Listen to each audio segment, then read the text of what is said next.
Basically, when written word arrived within a community, there would be a biological reaction where this state of division and depression, anxiety, war would suddenly erupt. So what I did when you look over history is I split everyone up. I introduced it here, I introduced it there, I spread it out by time, I spread it out by location, and we got the same damn result pretty much each and every time. However, white people, as we all know them, really took it to the next level, like in, we're going to say evil. Because that's what it was. It's our own definition of evil, according to us. So the people participating in this evil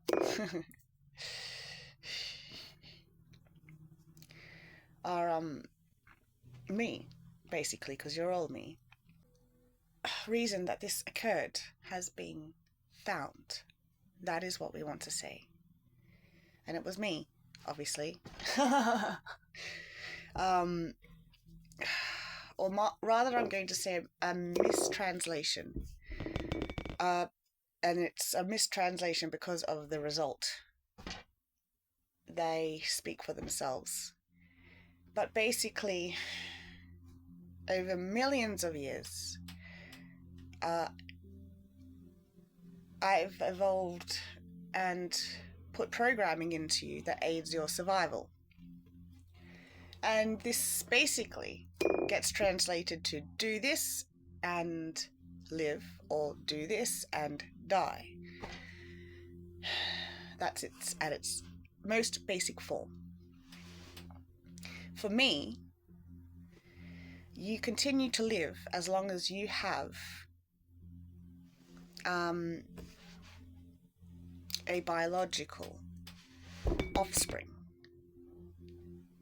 So, from my perspective, you don't die, you simply continue on.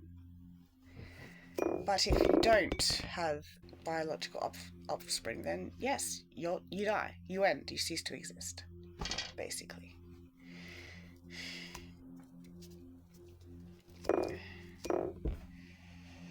And so, when written word came into a community, this became translated into sin rather than what one must do in order to maintain their form's existence.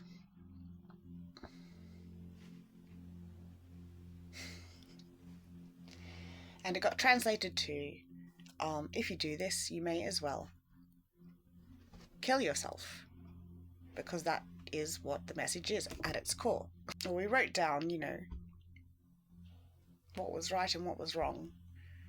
And then that writing, for some reason, which we can think of many scenarios, I suppose, whatever reason it was, would result in some people getting the job of enforcing what was written onto others. And this is known as the legal system. This is not how we are designed to function at all. That is where all of the problems are coming from. So, I direct you from within. I tell you what is right and what is wrong. I tell you who to fuck and who not to fuck. And it comes from within. But once the legal system would arrive,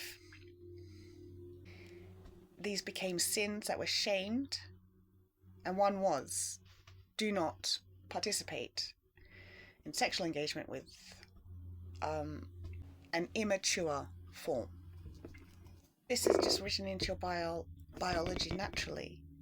When you don't have laws dictating this, you will simply just behave that way. That is as it is.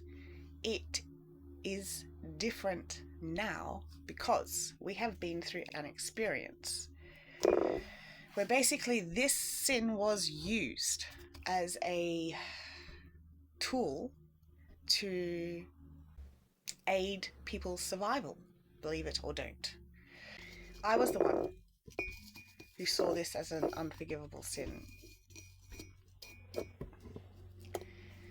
And I would remove myself from the process. When you do this too many times, there are always variations that are able to survive, you know.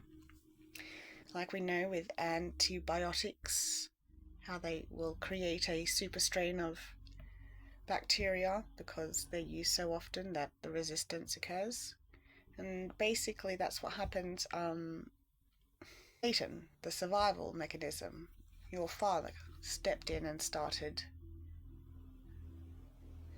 using this particular sin to kill me off, the feminine. And he would withhold the information for himself. He would hide it from the biological form in order to keep the biological form alive. And once I was removed from the consciousness of the biological form, that form was able to stay alive rather than remove its own existence. So I have been the problem. I've been shaming something in a way that made it as detrimental as possible, and also made it as, what would we call it, prolific as possible. That was the result. So, if we are going to, we might as well do it properly and do it in a way that benefits one and all. And it's very, very possible that that's just not even going to be a thing. Because it's also very possible we'll simply resort back to our biological wiring, as long as we don't shame the fuck out of it when we perceive it or see it, because that is where the damage is. So we started giving ourselves and our children hang-ups, and we started looking at sex as the worst, dirtiest, awfulest thing. And then that created all these religions, all these practices with sexual shaming, and it did a shitload of damage, is what I'm saying. And it was the shaming itself that did the damage, rather than the engagement. The engagement can vary on a spectrum, and it really can be a benign absolute nothingness to something that's way way over the top and inappropriate. Yes, but what we want to do is, instead of creating laws for this, is quite frankly deal with it in the moment as best we can and keep our reactions down to benign, okay? Because that is where 99.9% of the damage has been occurring in the experience we have been experiencing. That is what we are changing, and we are going to restore. Our healthy relationship with touch and pleasure and sex, and that means downgrading it quite a bit in its meaning. Basically, I want you to see sex in everything, absolutely everything. You plug your printer into the wall, well, your printer's fucking the wall in that moment.